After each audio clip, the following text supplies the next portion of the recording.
নাও বাবা চা খাও। কিন্তু চাচা, আমাদের কাছে তো চা খাওয়ার মতো টাকা নাই। কোন ব্যাপার না বাবা, যখন টাকা হইব তখন দে দিও।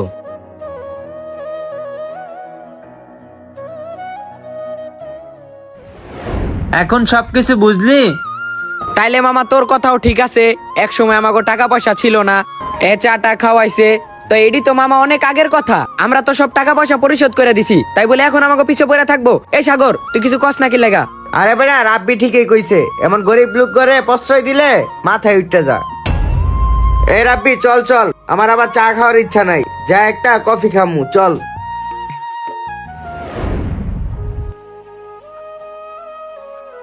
কি রে বাবা, তোর কি হইছে? আর তোর মন খারাপ কে? বাবা, মানুষের যদি টাকা পয়সা হয়ে যায় তাহলে কি মানুষ বদলা যায়? কে রে বাবা, তুই হঠাৎ